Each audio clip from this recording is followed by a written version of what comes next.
recording. Okay, perfect. All right. Thanks, guys. Thank you guys for being on. Clay is on vacation in Florida in watercolor, my favorite spot, and he's jumping on from vacation. So appreciate you being on while you're on vacay. Do you have a mustache? Interesting. I like it. Yeah. I'm not used to you with that. Okay. Okay. Hannah said, you need to have your mustache. And I was like, I've been waiting 10 years of marriage for you to tell me something like this. So we're all in. So you got it. Okay. Awesome. Love it. Love it. Love it. Okay, guys. So thanks everybody for being on. I was on a mastermind with Gary Keller last month, and he said, we were talking about trainings, and he said, I don't understand why you guys aren't teaching people how to make $1 million. Like, what can you do to get some people to do some hacks to let them do tactical ways to make $1 million? And I thought, okay, that's easy. That's what we'll do then. So I think this might be a new panel that I start monthly. But when I thought about people that were absolutely crushing it, and have a proven track record of success, yet also even just over the last year to 2 years are continuing to grow their business and really do it in different unique ways. I immediately thought of the panelists today. And everybody has a unique kind of different way that they do business. So I'm gonna ask everybody a couple different questions, but my goal was that we would have really just kind of tactical ways to give you guys ideas. I know people love ideas, and I always love when I go and get some really good ideas. So I'm gonna have Robin's gonna talk about dominating in a small town and database and really honing in and touching on database. Roger is gonna talk about like owning where you live. Not owning, like actually owning where you live, but owning, crushing, selling, dominating where you live, all of the above. Yes, Phil, data bank. Thank you. Yes. And or if you aren't in a building, like what he's going to talk about, think about it as your neighborhood. And then Jeff is going to talk about, I call it like business to business. Jeff, is that what you call it? Yeah, business to business, and basically just the macro to micro of the building blocks of a stream of income on supplemental income. Yeah. Yep. Love it. Okay. Perfect. Thank you. Everyone always gets a ton from you when you share. So thank you. Clay is going to talk about development and moving from not only selling real estate, but developing real estate. And one of the things we've heard Gary Keller talk a lot about is buying land and getting into developing and all of those sorts of things. And then when Ken hops on, he had an appointment, so he can't be on until 1:30. So he's going to go at the end, but he's going to share about niching yourself, niching. I say niche, I'm from the country. Sorry. Niching, Roger, you probably say niche, into YouTube and social media and marketing. And that's going to prove to be more important than ever. I think many of you are already feeling like that's not an option anymore. You have to do it. But he's going to talk a little bit about that. So I figured we might do, and then if we have time, I want you guys to hear from them. But if we have time at the end, I'm going to talk about the who's that you're around and being in business with the right people to make money. I figured we go ladies first. Robin, are you good to go? I'm good to go. Okay, perfect. Just tell me when to shut up. So Robin's upstairs and I'm downstairs right now. So hopefully we won't hear any sort of echo. But Robin, tell them a little bit about yourself, how long you've been in the business and your production, and then we'll go into the rest. Okay. I have been in, oh my gosh, this is bad. I can't remember my production off the top of my head, 17 years. And we did, I think 58 million last year. I have myself and 5 agents and 2 admins, and 65% of our business year over year is repeat referral. So we pour into our people over and over. I feel like when I got into the business, like I was grasping at all the different straws, and then I realized I'm like, I have a whole bank of business right here. So the more we pour into our business, our sphere, our repeat referral, like the bigger, the faster we grew. Yeah, I would say, and you guys are well over 1 million GCI over the last 3 years.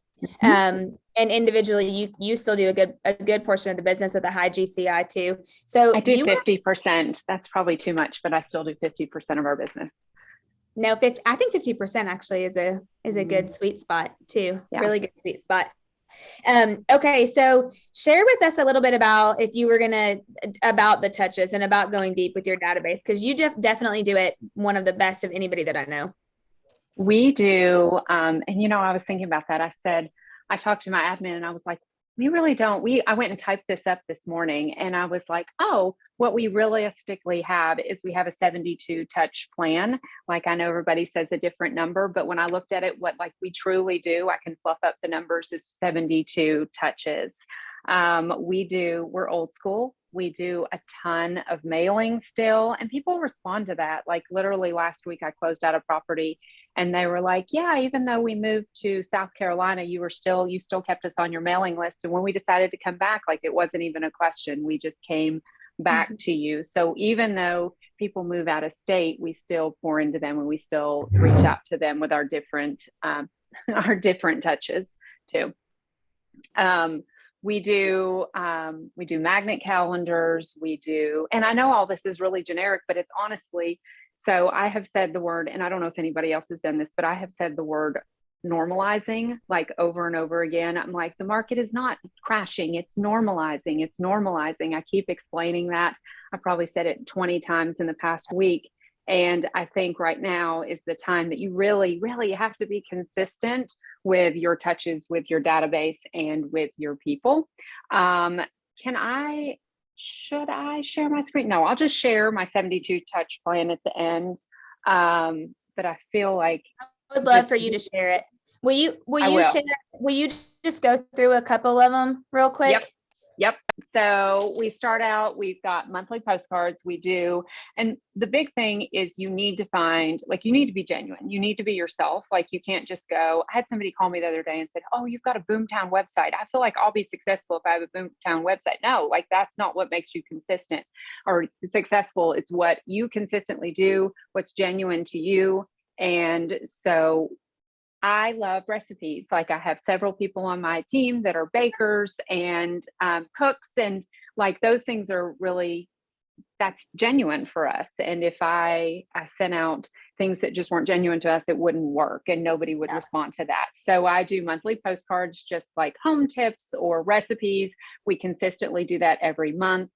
We do a monthly newsletter. And the thing about that is we always do something in value. Like, we just watched an awesome state of the market Dave video, and we're sharing that in our newsletter this month. We're embedding that in our newsletter.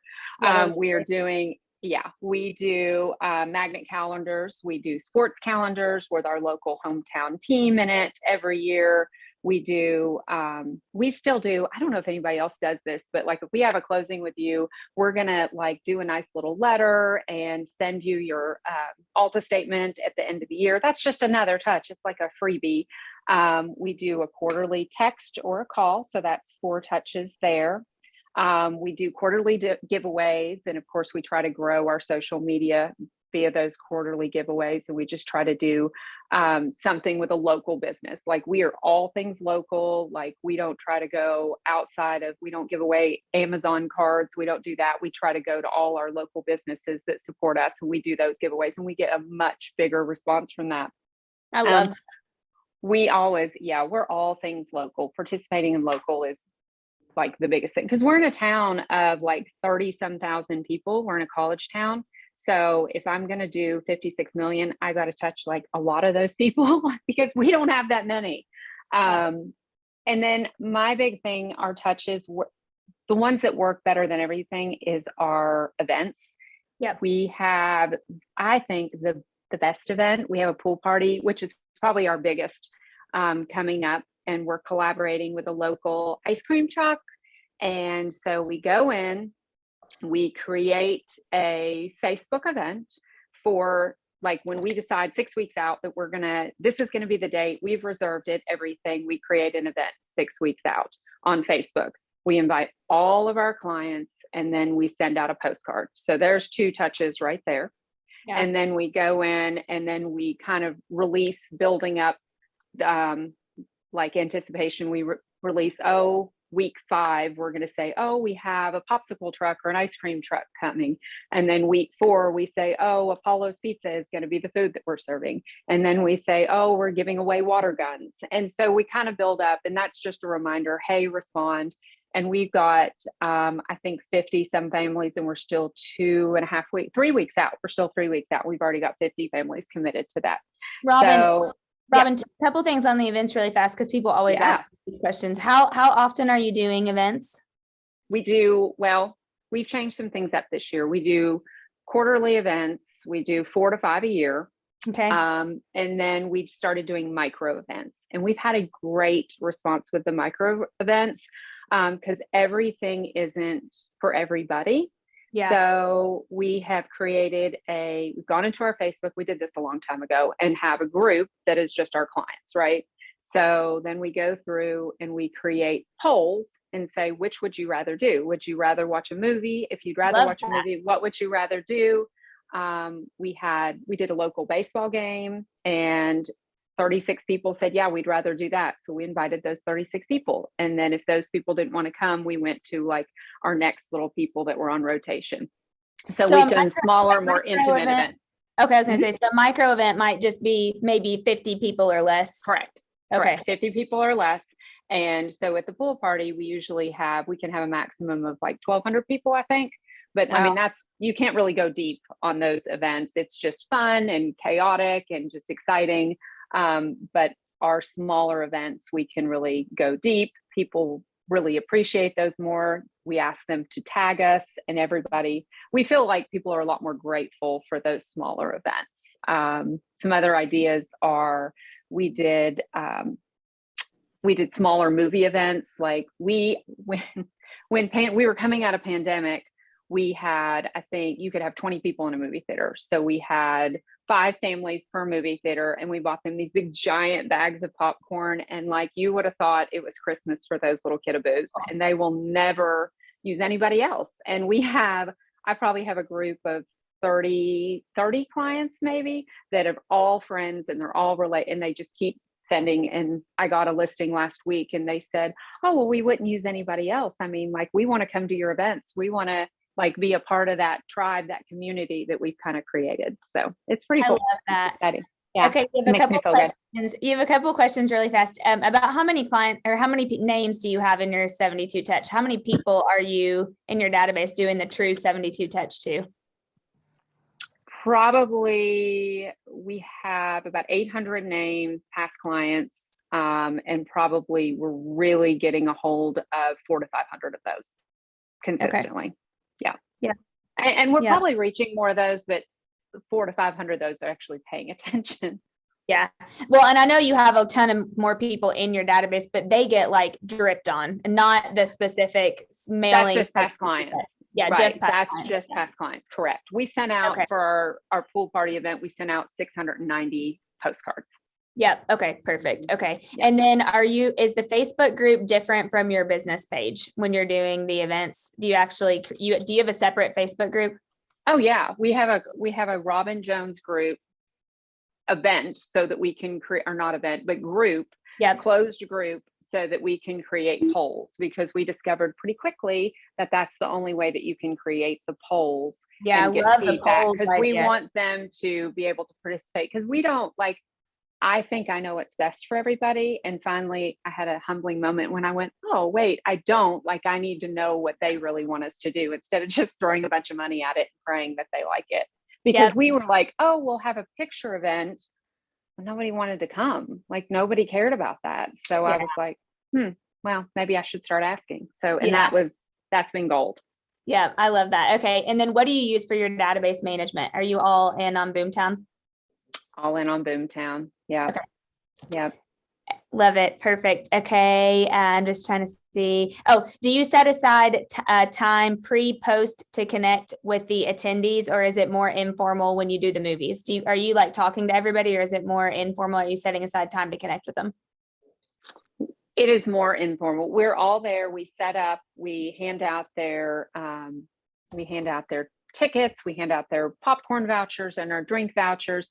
And so it's more of just a meet and greet at the beginning. We ask everybody to come like 20, 30 minutes early, so we have that time with them. And it actually, finding an amazing photographer is kind of hard in a smaller town, but when we have had photography, that is like amazing. And it gives you an amazing reason to follow up with, Yeah, because We you're did actually. pictures.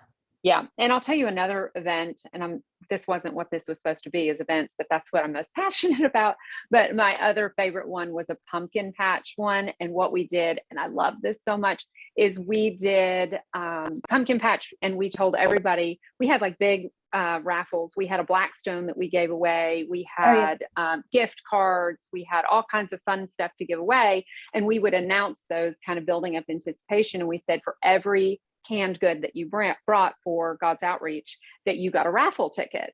So people were rolling in there with cases and cases, and we had 250 people. And we were able to donate about 1,000 items to God's Pantry, so as a give back. And it was just such a cool thing. And I could have gone and just bought those canned goods, but it really was just a cool awareness thing too. And people just got into it and were so competitive, and it was very, very cool. People are still asking and talking about that. So it's cool. Love that so much. Love it. Love it. Yeah. Yep. Love it. Okay, Robin, anything else that you wanted to share that you didn't get to share? And then would you care to watch the chat? Because I think people are still asking questions, but I got to move on to the next. Absolutely. I could keep on. I think my biggest thing is, like, if you don't have a database, and you're like, where do I get these people? Like, you really just need to figure out who you are and what's important to you. Like, think about like what your favorite client thus far has been, and like build a profile around them. Where did you meet them? Why did you like working them? What kind of job did they have? What kind of hobbies do they have? What kind of hobbies do you have? Like, look for common things that you have, and then start building your database. And like, because I feel like a lot of people are like, well, that's great that I can do those things, but where do I get the people to touch? And you just have to kind of build a profile and go deep with who you really connect with. I think that's super important, and be consistent. Love it. Love it. Love it. Thank you for sharing. Okay. Stay around. And then, yes, people are asking for the 72 touch plan. Yep. So I don't know if you have a way of putting it in the chat, or you can send it to me and we'll send it to everyone that.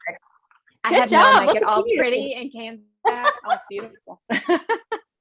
Thank you. Love it. Love it. Okay. If you have any more questions for Robin, put them in the chat, and she'll stick around and answer some of them. The thing about Robin is, if you walked upstairs into her office right now, you're going to see like presents and baskets and branded stuff everywhere. It's literally everywhere, because all she does every day is like drop this off at somebody's house, or I'm going to take this and leave it on their front porch, or I'm dropping this off for a client that I haven't talked to. She's super purposeful with going deep on her database, and really not spending very much money on anything else other than that to create a massive business. I mean, it's almost 60 million in a town of Richmond, Kentucky, you guys, is insane. Well, can I say one more thing? Yes. I am purposeful, and this is ridiculous, but I'm purposeful about everything I do. Like, I go into the grocery store and I'm like, I'm going to talk to 5 people. Like, I go to the gym and I'm like, I'm going to talk to 4 people. Like, I just set goals for everything. I'm very competitive, but everything is very personal. Everything has a reason. So. Love it. Thank you, Robin. Thank you. Thanks. Thank you. Clay, I know you're on vacation. Do you want to go next so you can probably get back to the splash pad? I mean, you're twisting my arm, but yeah, sure. Can't miss that. Okay. Clay, talk to us. Robin, you're going to get some more questions, I figured. So if you don't care to type them in the chat, that would be great. Okay, Clay, you were one of the first people that I really knew. That I want you to tell them a little bit about yourself and your business and where you are and all that stuff. Clay and I went to high school together, by the way, and in Lexington. And then he moved to Nashville, Tennessee, and has a tremendous business in Nashville. And the Nashville market hasn't sucked lately, has it? It's not. It's amazing. It's like crushing it. So tell them a little bit about your business, and then how you kind of ventured into the development part of it. Well, Dana, first, let me just say thank you for having me on this panel. I think what you're doing is incredible, and the team you're building and all the stuff that you have going on is really amazing. So I want to say that. Thank you.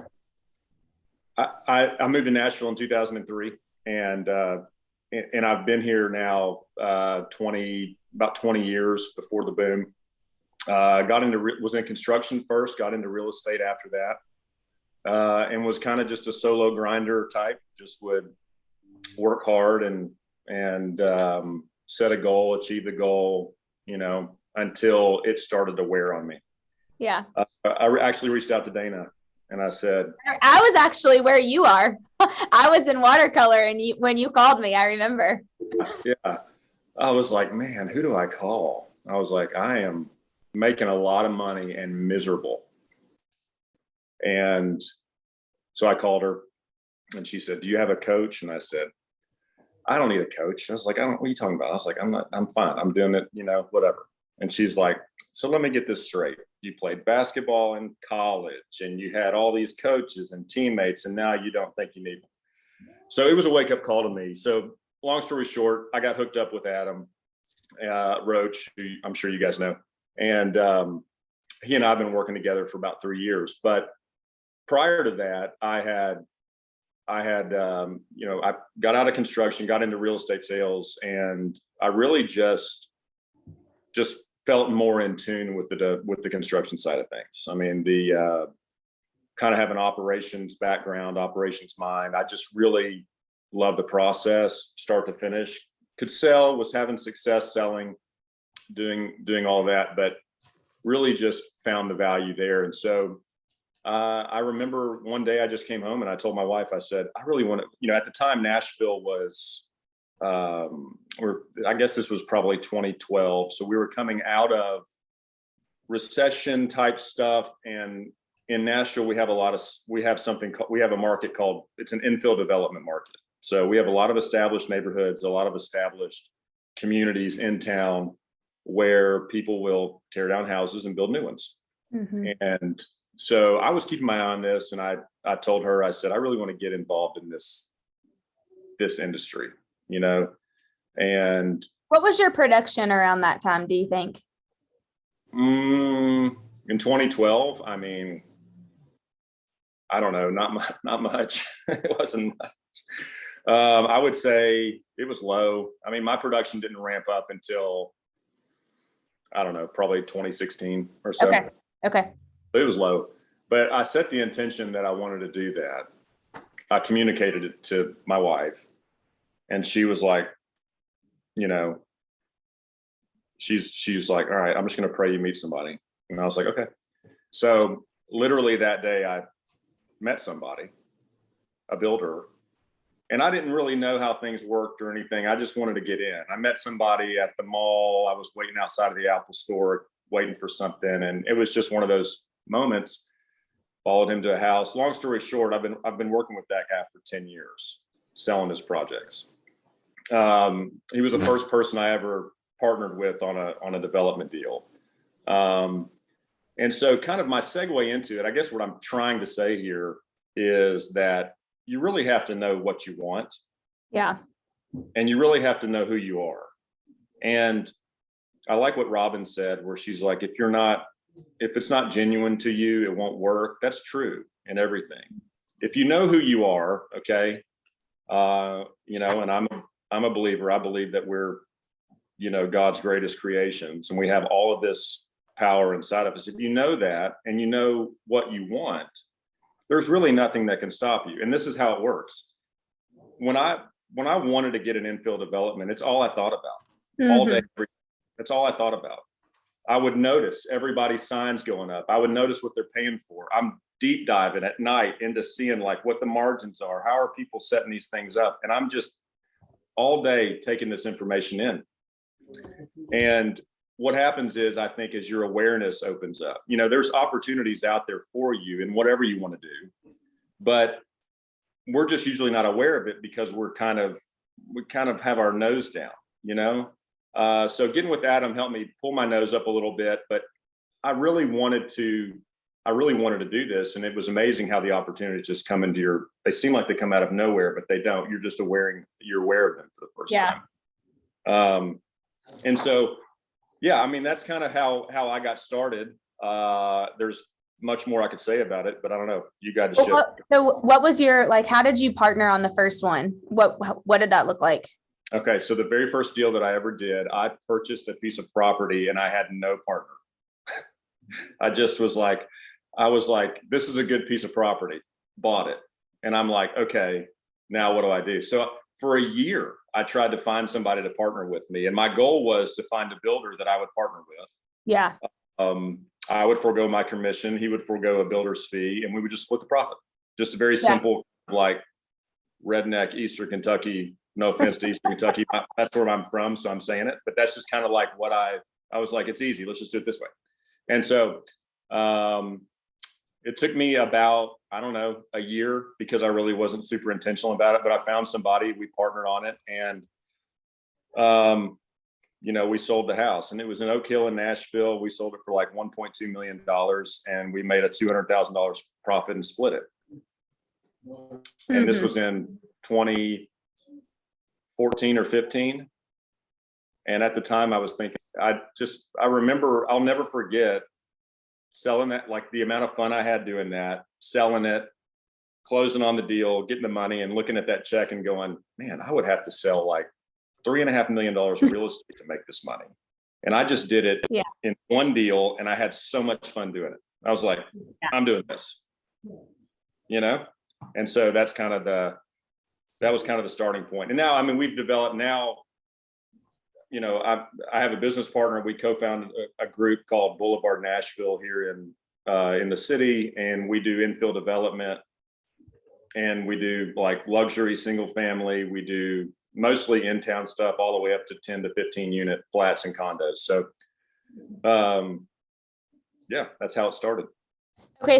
So really quick. So my next question on that is, what does it look like today? Because are you all doing like commercial? Are you just sticking to residential? Are you just building new construction? Are you buying? What kind of land are you looking for? Any answers you can give to those? Those are the common questions I get. And if you guys have any questions, type them in the chat. Well, yes. And I know we stick with residential, but let me just answer that question this way. I know why those questions come up, because I've had those questions. A lot of times that kind of stuff comes up along with almost procrastination. It's kind of hard to figure out, like, if you're anything like me, it's like, I want to take the right first step, not just a first step. Yeah. I would just advise everybody to pick something they like and go for it, because opportunity abounds in every one of those areas: commercial, residential, multifamily, rentals, whatever. You have to find the thing that you really are into, and then just pursue that and don't stop. And I think that if you do that, then you'll be on that path of success, and you'll reap those rewards a lot faster. If you fall into kind of like what one of my mentors calls the knowing doing gap, where it's like, man, I know what I can do, I just have a problem doing it. It's usually because there's some things in your life you're dealing with. Either it's fear, you're afraid of what other people are going to say, or maybe there's a risk that feels like it's too big to take, or maybe you just don't have enough information or whatever. And you just keep swimming in the same pool, and really you just need to get out and go the direction you want to go, and believe and trust that things will, open up for you. And I promise you they will. I know a lot of agents are on this call. So one thing I would say, the best thing, if there is some like piece of like just help or advice or whatever I could give in this, is find the thing that if it's just money's great, but if it has to be something that's a worthy goal, like something that really motivates you, inspires you to go after. Robinson's, her office apparently looks like, Christmas. Right. Christmas. Yeah. So it's like, obviously she's moved by that event planning side, and that she's inspired by that. So it's not hard for her to do that. She's almost drawn to the success because she's in the mode that she loves. That's all you have to do, is find that path. You'll learn as you go. I did. You don't have to know everything, but an easy place to start if you're an agent is go find a deal. Figure out what people are paying. Like, go look at deals that have sold and find out what they paid for it. Get together with the builder, figure out what things cost per square foot to build, reverse engineer what those profit margins are, and figure out what people are making in your market on these deals they're doing. Yeah. And then set a standard for yourself. It's like, I want to make this much on a deal. And then that will help you find a piece of dirt or a house that you can tear down or something at the right price, and then go for it. Go for it. When you sell that first one, you'll be like, man, this is great. It's a great way to supplement your commission income. Yeah. And it may be something that you realize, you want to do full time. Yeah. Okay. So you might have to answer a question in the chat, but I do have, will you share it like humbly a little bit because I know your heart. So I know you're going to probably have a hard time sharing, but like, what does today your business look like? Real estate versus development? Well, so I put a bullet in my real estate business's head earlier this year. We have 4 agents that work with us, and then, so they're all still producing. But personally, I decided I wasn't going to sell anything else unless it was something that I built. So this year, the commissions things looks a little weird. Yeah. But, we did set a goal this year we wanted to do 5 $3 million gross sales deals. So we wanted to have $15 million in gross sales on the units we were developing. Yeah. Which, part of that's because our business partnership's a little new. We kind of, that was not necessarily a super big goal for us. We were just kind of like, hey, if we do this, then we can survive this year. We're kind of, and be happy. Well, in the first 3 months, we had already acquired, 4 deals that were worth $20 million in gross sales. Wow. So we were hoping to do about 10 units. We've got 18 units coming out of the ground in the first 4 or 5 months. So, but then are you selling those, Clay? Is your team selling them?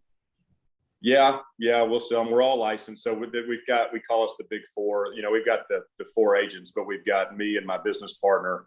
And then we've got 2 others that work with us, our marketing chair and our kind of like team admin. And then we have an acquisitions manager, which was, right, who that we needed to add as things came along. And that's his only responsibility.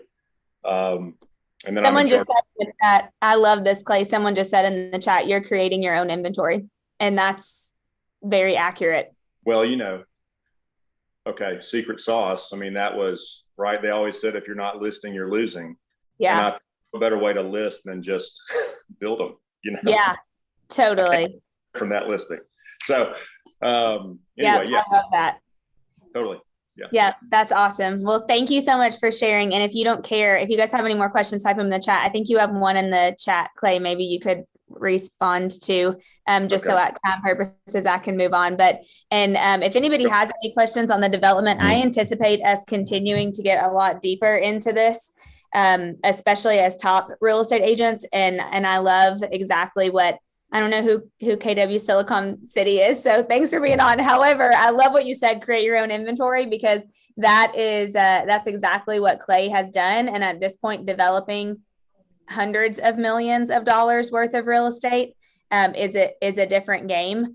And I do believe what we're hearing about buying dirt and continuing to develop, I think is going to be a huge, huge part of it. Let me just answer this question out loud because I think it would be good for everybody. It was asked, what kind of competition did you have when you started as well as now? And how have you differentiated yourself and competed successfully with them? It's funny because I didn't know what competition I had. Currently, I'm not aware of my competition. I just give no mental thought to it, honestly. And the way I differentiate myself is I add value. I just have a belief that that there's a law you kind of in this world that if you add value, value will be returned to you. Do what you want to do what you love, and add as much value as you can in every aspect of it, and you'll be fine. You just said something. So after this, I'm filming a video to talk about the quote that I kind of follow my life and my business by. And Clay, now I have to read it because you pretty much just said it. I have no clue who Vesta Kelly is, if anybody knows, but this is what she said. Snowflakes are one of nature's most fragile things, but just look at what they can do when they stick together. Think of what believers could do if we partnered together. Instead of being jealous, territorial, or easily threatened, what if we became dangerously generous with our resources, our ideas, and even our organization? That's and right. I'm like, that's it. Like, that's it. Just do that. That's it. That's great. Well, one more thing, and then I'll sign off and let you get. But I mean, creativity, I think, is the opposite of competition. Yeah. And if you're there being creative, using your higher faculties that God gave you to go make something that is amazing, then you're adding something. And if you add something, you'll always have enough. Yep. Love it. Love it. Love it. Thank you so much, Clay. Thanks for All right. being a part of it. All right. See you. Thank you. Have a great time on your vacation. Thanks for being on while you're there. Yes, I'll share the quote again for sure. Okay. Who wants to go next? Whoever. Roger? Sure. Okay, cool. Okay, Roger. So we have a running joke. Roger, I'm not going to tell you guys how much. However, I think Roger made more in 1 month than I know most people ever have this year in 1 month, in the month of June.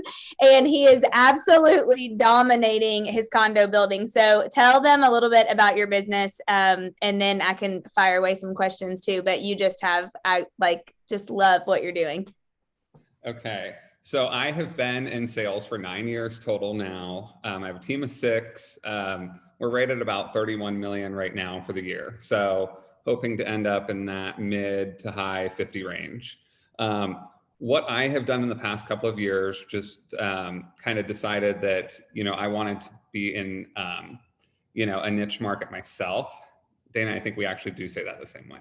Okay, I was just getting ready to say, I feel better about myself. How you actually say it, so hopefully that's correct. But I wanted to be in, so I moved to this condo building that I really downtown love Columbus. Yep, downtown Columbus in an urban neighborhood, and I had lived in a neighborhood called Victorian Village before, and I had farmed that area really, really hard, just farmed it regularly. Because the way I look at it is like the place you live is like why wouldn't you farm there? It's like the easiest. People see you there. It's like free marketing. You're already there, so people already are familiar with you. So I have done what I call like a hyper-focused marketing. And for me specifically, that is in my building. I live in a development, again, in downtown Columbus that consists of 3 buildings and about 200-ish units. We're at there's a great price point, 500 plus. And so figured it would be a really good market to, hyper focus on. So, how I've done that was, focused all of my marketing, all of my efforts, everything, that I do from a marketing standpoint to get business here is focused around, my building specifically.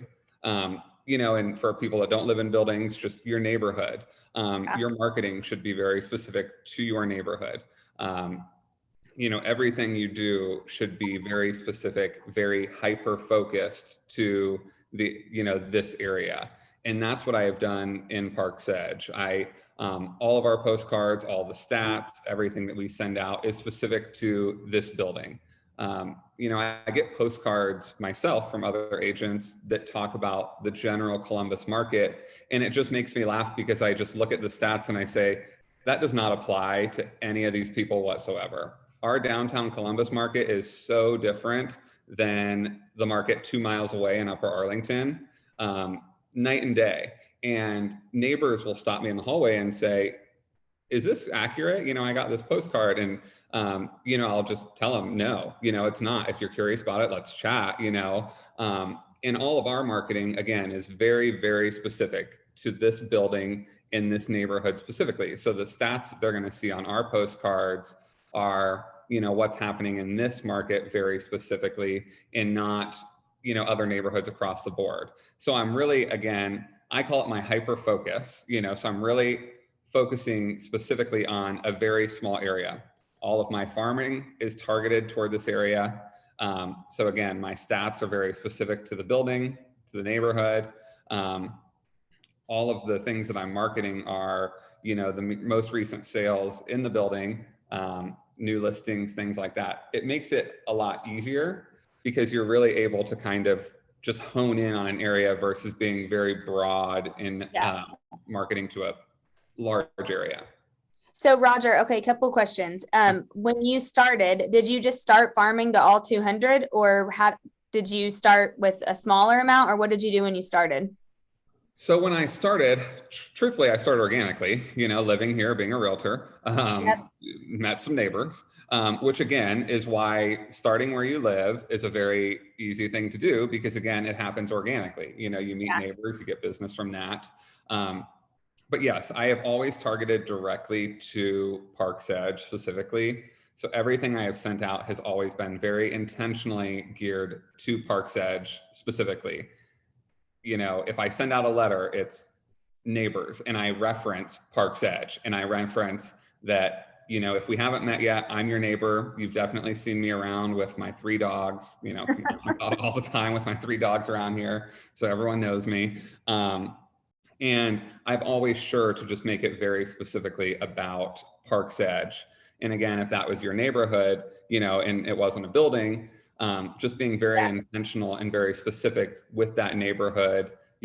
Parks Edge is in a neighborhood called the Arena District, which consists of a lot of other buildings and a lot of other things. But again, I'm going even more, we have this market of downtown Columbus, then we have the Arena District, and then we have buildings within the Arena District. So again, hyper focusing on a very, very specific neighborhood or building, not all of the Arena District, because again, even those are different.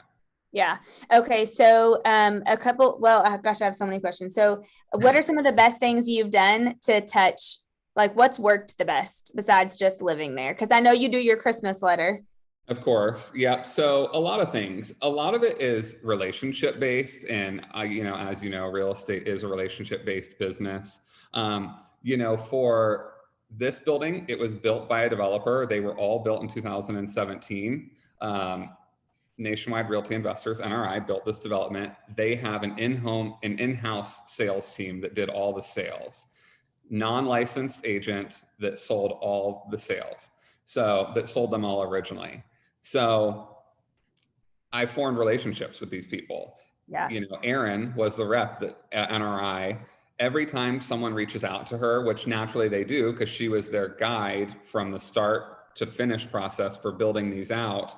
Every time someone reaches out to her, she says, listen, I'm not a licensed agent. I only do new development sales. Talk to Roger. He's your neighbor. Gotcha. He does all the sales there. So that was one of the first things I did. Again, it was organic because I worked with her when I build my condo. So it's, so I had that relationship and I made a point to build it. In our case, we have a doorman. So I made a point to, and naturally, not just made a point for sales. I obviously, got to know our concierge and our doorman. And I'm sure that, and made a point very intentionally to make sure that they know, I'm in real estate. I handle the sales here. If anyone, has somehow gotten past, any of my marketing and has no idea who I am, if they mention that they're moving, please mention my name.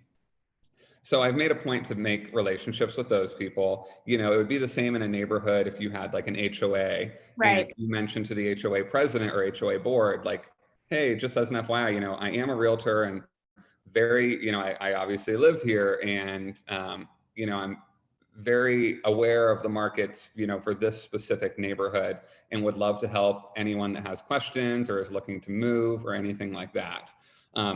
And it's kind of a fine line because, you live here and you don't want everyone to see you as just, being salesy because, that was my next question was, have you ever felt weird? Like they live right next, like down the elevator, you know what I mean? No, because I have I'm social, generally speaking, anyhow. So I've always gotten to know neighbors and people anyhow. And so it's never felt too salesy for me. And there's a fine line. You don't want your neighbors to feel uncomfortable.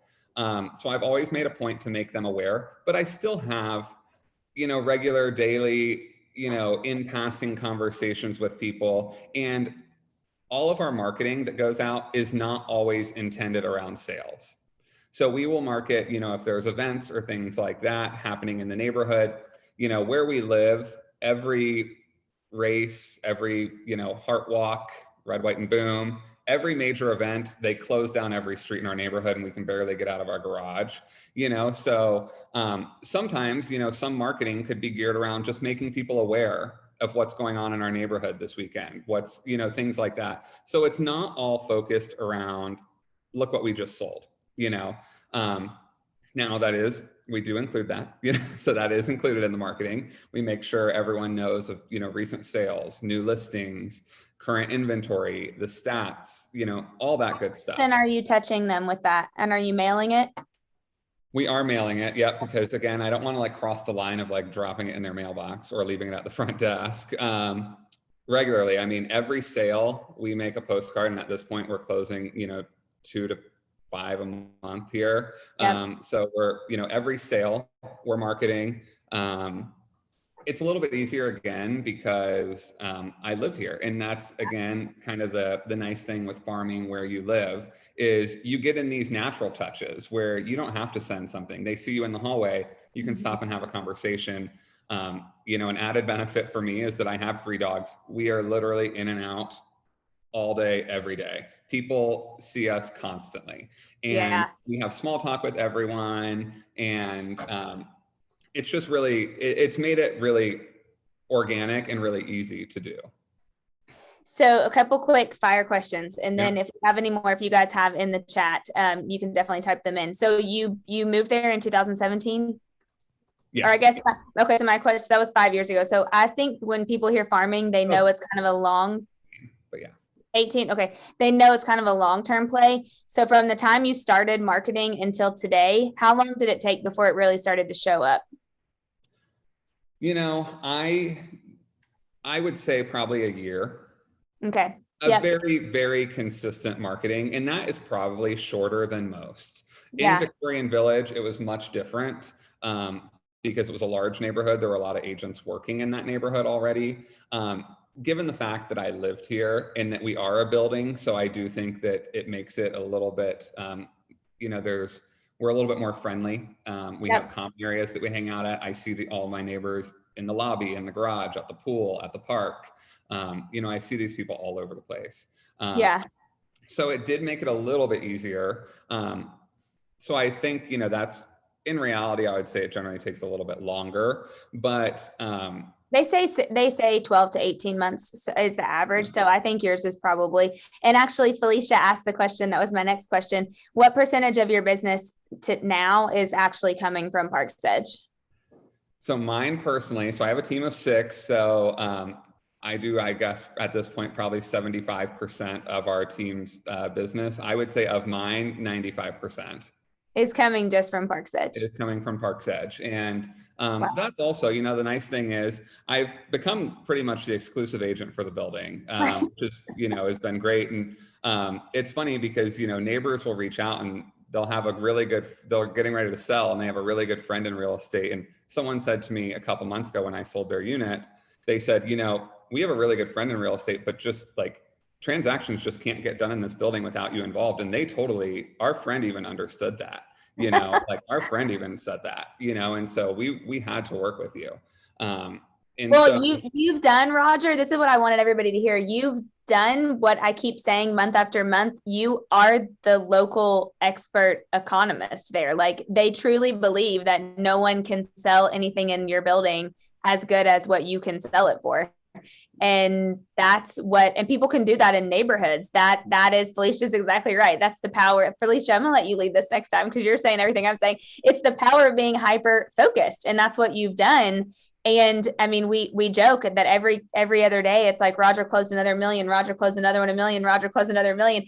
But it's amazing because it's like the fruits of the work that you've done in that. I mean, it's all showing up and paying off. And I think if they would rather list with you than their best friend because they know you're going to get it done, like it's working. That's what being local market expert is. And I mean, hopefully Ken, I want you to talk a little bit about that too. When I come to you with that amazing lighting, I don't know what's happening, but I mean, I'm getting on Amazon to order lights like today, as soon as we're finished.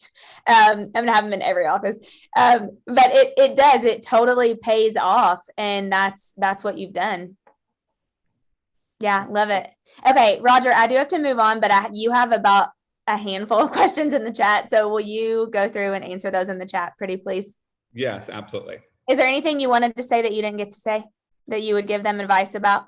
I don't think, or maybe, okay. So just one last thing is just being very, very, obviously you're marketing to this small area. You need to, be the actual expert. So, for instance, in my building, if someone says, my unit number is 413, I know exactly what layout that is. I know the square, so know the models of the homes in your neighborhood, know the rough square footages, know, the builders, know the information. You can't act as an expert and then not know anything. So you need to be the expert if you're going to sell yourself as an expert. Yeah, love it. And just Awesome. be consistency with everything. I know that Robin said that, but that's like the one thing I have starred on my sheet for talking about is just consistency is key. Whatever you do it regularly. Yeah, love it. Will you say also, will you type in the chat just the like quick premise of your Christmas letter? Because I know that that's been such a big thing too. Yes. Okay, perfect. Okay. Thank you, Roger, so much. Thank you. You're welcome. Thank you. Thanks, Jeff. Love and adore you.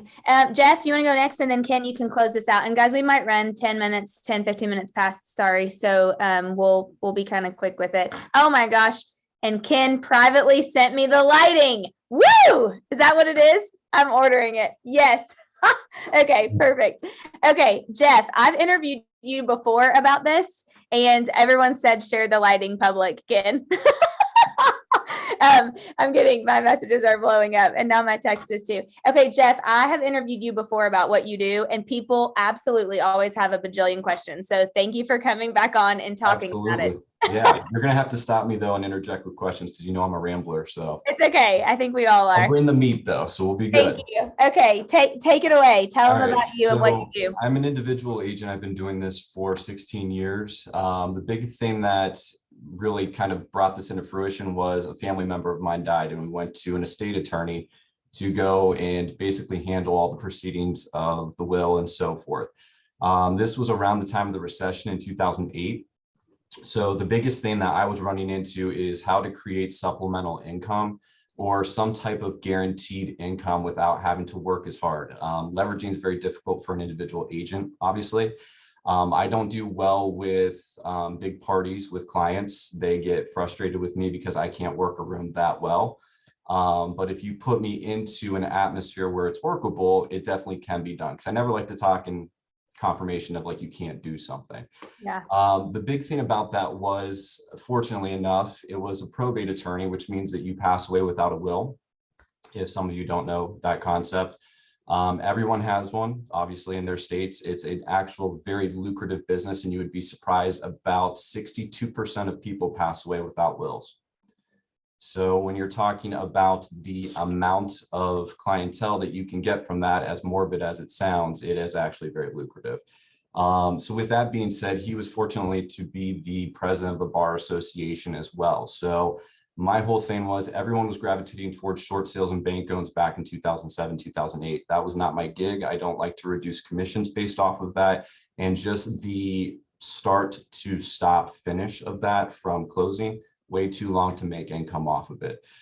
So from there, I dedicated basically a year of my life of learning the probate process. I went to court hearings with him, sat in on client appointments with him.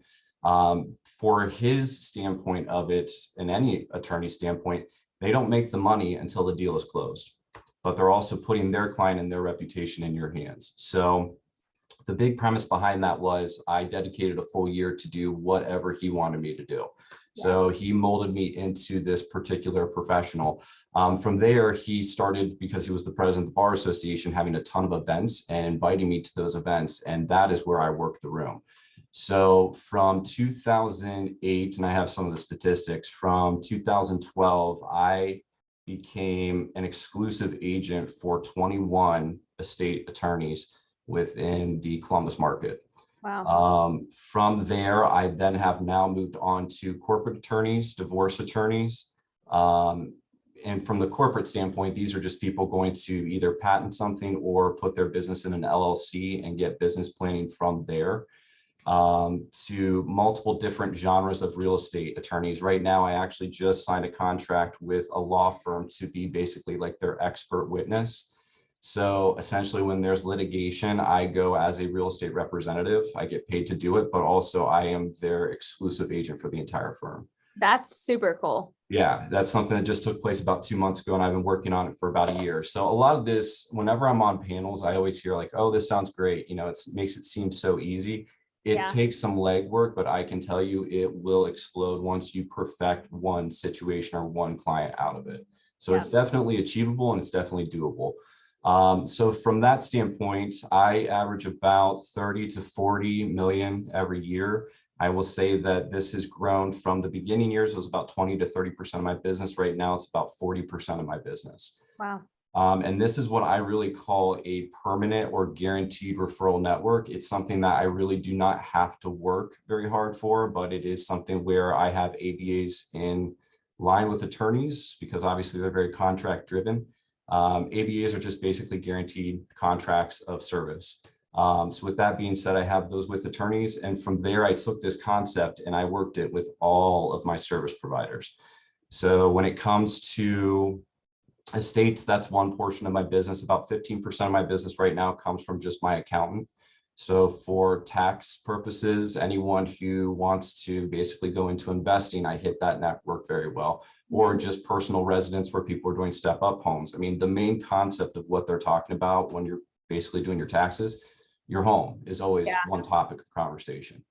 So all of my clients have ABAs with me that I work off of, and it's not necessarily like just feed me business. I'm not a proponent of that. It's very much you scratch my back, I will scratch yours.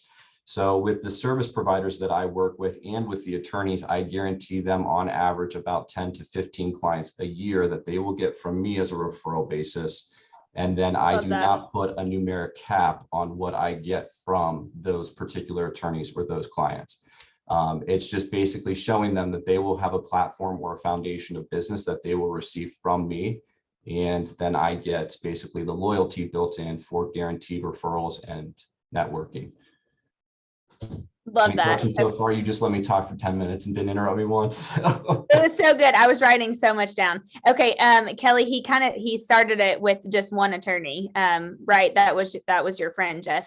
So, well, that's actually a good question. If someone were thinking about, man, like I want to form a relationship with an attorney, be it a probate or a divorce attorney, or whoever, what would be the first step, or what advice would you give them? Well, I hope there's no attorneys on this call, but work it like a prospecting appointment. It sounds like you're stalking. I do. I don't care. It is what it is. I have no shame in the game.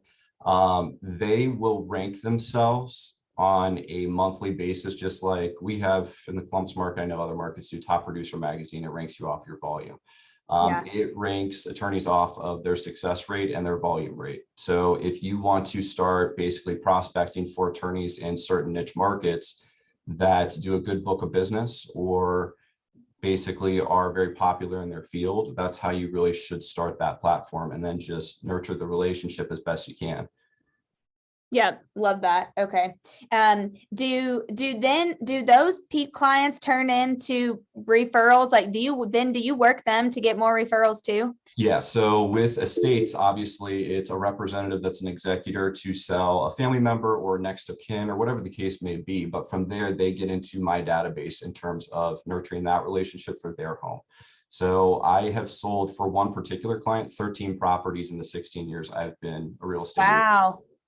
So it's huge. The other thing you have to think about is it's like the ink blot method. You make that dot and it starts to spread out. I then tap into the networks of these individuals as well. So it's not just a one-stop shop transaction. It becomes a client that you've just done one of the most personal investments. Obviously at death, it's tough.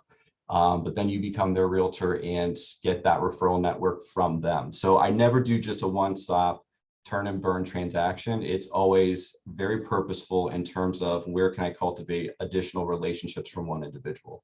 Yeah, love it. Ken asked, are the websites national or local for the rankings, or what websites were they again? You just go to, like for ours, it's the Columbus Bar Association. So Kentucky, they have their own bar website. You have basically the Rolodex of all the attorneys that are available there. With probate, it's public. The attorney who is appointed to oversee the estate, once the estate gets opened and it's recorded, you have all the information as to who you need to pinpoint, go after at that point. Mm-hmm. My eyes probably look like I'm special. I'm looking at the questions just to make sure I can get back to people because I hate to have unanswered questions. So I'm trying to watch them too. Thank you. Thank you.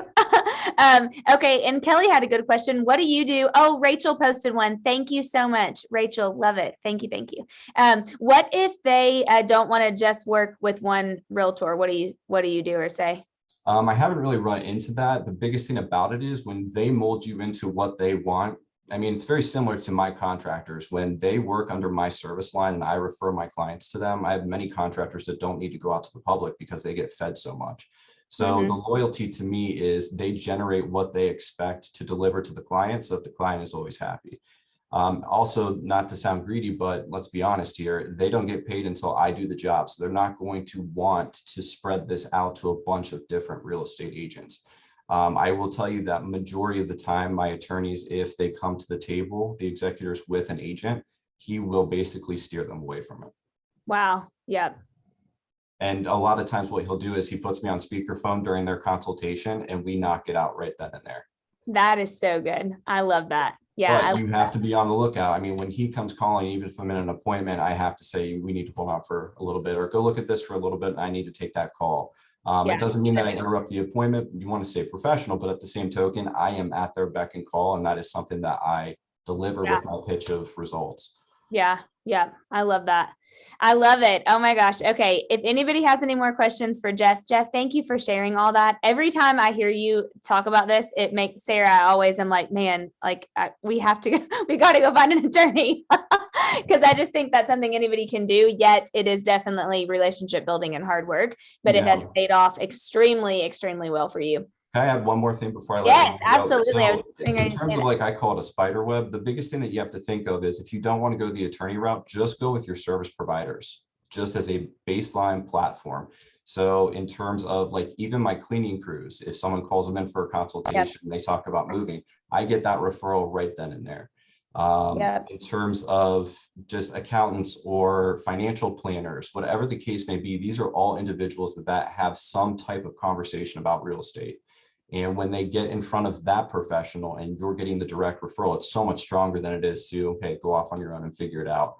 The investor market for me as well with probate, I used to get, and these were price points that are much lower. Some of them are. So whenever I get the investor calls, they get into a database, and now I basically provide the list. I get a month early before I list these opportunities to an entire investor pool. Wow. And they come swarming to me as well. So there's always leverage to be done with one particular transaction. I think a lot of people are short-sighted with that, and you just need to be a little bit more purposeful with what you can do to maximize that ability. Yeah, I love that. Thank you so much, Jeff. Absolutely. And actually, I'm gonna let you answer Tracy's question in the chat because it's the question everyone asks you all the time. I'm terrible at these chats though, but I will do my best. Thank you. Thank you. You're awesome. I appreciate it. Oh, I appreciate you. Thank you. Okay, I know we're running late. However, Ken will bring the heat. So, and he's got the lights too. So, Ken, I feel like you need no introduction because I just thank you for always saying yes when I ask you to speak to people. You're just, of course. Thank you. Thank you. Thanks for having me. Tell them a little bit about yourself. I know most people know Ken moved to Orlando and didn't know a soul. And today, a month ago, you all had already closed 300 units year to date, right? Yeah. Closed and pending. So we're up at 319 now, closed and pending. So we should do something like 225 million this year. A lot of it is from just the media and content that we've put together. And so, I moved here just 6 years ago now. And so like last week was 6 years, and didn't know anybody, and just kind of went off of the whole agent referral database that I had built and said, hey, listen, I was in Detroit, I was an agent. Now I live in Orlando. I'm still an agent, and, refer me if you can. And then along the way, we figured out YouTube and then kind of started growing this team. So it's been a quick 6 years, but we're excited with where we're headed. So I definitely want everybody to hear that. Only 6 years, and he didn't know one person, and 225 million in volume this year. So that's insane. Yeah, I know. I see Roger and Jeff and Robin are all like, holy crap. So talk a little bit about YouTube. You just go. I don't want to waste your time. Yeah. So I think so many of us, it's so easy to get caught up in the whole like buying Zillow, buying Realtor.com, buying whatever, right? And we've already heard today from some amazing people. So congrats to you, Dana. Like setting up this lineup is some amazing people doing their own thing, building their own deal, right? Whether that's owning your attorney relationships. Nobody like Zillow's not going to come disintermediate Jeff and his probate relationships, right? Nobody's going to like jump in on Roger and his farm, right? So like for me, I was like, what can I build that I can own, I can control? I know the lead flow. I get to know, like there's no somebody going to take a referral fee. And so we built essentially now this like media marketing company that we can control. We can kind of turn up the volume on leads, turn down based on how much content, how much retargeting and all that stuff. But really just basics. Like if you're watching this from like wanting to get started with YouTube, it's creating content that people are searching for organically. directly. It has nothing to do with you and everything to do with your viewer. So if someone's moving to Columbus, you're creating videos about moving to Columbus. It's the top 5 places to hang out in Columbus on weekends. It's the top 5 places for millennials to live. It's like, whatever it might be that people are searching for. And if you become kind of like the humble concierge or like the mayor of your town online, specifically YouTube, it's all very searchable. And then when the time comes, people are reaching out to you to buy and sell. So you never really posted real estate in the beginning. It was more like hyper local. Here's what to do in Orlando. So at the beginning, sorry, our lawn guys are here. Awesome living at home or working at home. So at first it was like model home tours, which is definitely a way you could go. It's just such a niche market or niche market. I think we were arguing about this earlier. Yes. So we were doing builder home tours and we were getting some leads, but there's just how many people are looking at Orlando new construction in the city for that one model. It was just a very small thing. So I opened up our faucet a little bit and I started looking at, okay, let's go more lifestyle driven, but still Orlando focused. And that's really when things started cranking. Okay. And then I remember, I want to share really fast. I just want to share. So all of you guys that are watching, you can go get ideas, but more than importantly, don't judge me from my tabs. I know somebody's about to say that. Go. Mine looks similar. You can find, I actually just cleaned them up last night too, really, to be honest. So you can go follow Ken. So Ken, you're at 29,000 subscribers now, which is amazing. And I know we've talked a ton about, thumbnails and like they need to see your eyeballs and like the big white, all of those things. But I think didn't you kind of like it went nuts when you did Shaq's house, if I remember, like a year ago. I feel like that's when it was like, holy crap. Yeah. So it was, I feel like we, last year at this time I was at 8,000 subscribers. And then like, I just really have been hacking the algorithm on like searchability and really understanding like what people are looking for. And so if you're watching this, you're starting out. So I would say, think about creating 2 or 3 buckets. This is how I think we're starting to have faster and faster success. Think about 2 or 3 buckets. And so you're going to consistently shoot, say like every other week, you're going to shoot a living to or moving in video, moving to Columbus, moving to Cincinnati, like whatever that might be, and what those things look like. And then secondarily, I would shoot something that says like coming to Columbus or 4 things coming to Columbus or 4 things coming to Cincinnati. And essentially you're going to tell the news. So from your perspective as a realtor. So today I'm going live at 6 o'clock and I'm talking about 4 things coming to Orlando. One of them is a new Tesla dealership in this one area that nobody would think a Tesla dealership should go, but they're building out this massive dealership. And why is that? And so I'm going to talk about the real estate in the area and what's that going to do for homeowners in the area and all of those kind of things. And so what amazingly happens is like now your channel becomes a resource for people considering moving there. And it's also a resource for people that already live there. So now you're getting buyer leads and listing leads. Okay. Wait, were there 3 buckets? Oh, was it moving to, living in, and coming to? Yeah, exactly. Okay. So that like you could, those are the 3 that I would kind of go back and forth with. Love that. Okay. So then how active are you on other platforms like Instagram, Facebook, whatever, I don't know, TikTok or Snapchat? Abby has to keep me in the loop with all those, but, or do you like solely focus YouTube?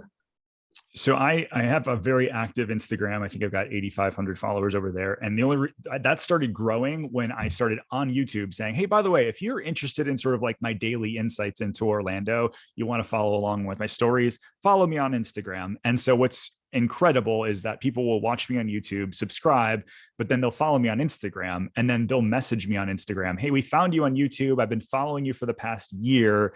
My husband and I, we're moving to Orlando. We want to use your team. Who do we use? And so I'll literally screenshot that, send it to my ISA, and then we convert it. And then do you ever find that they, how are they about wanting to work with Ken versus the rest of your team?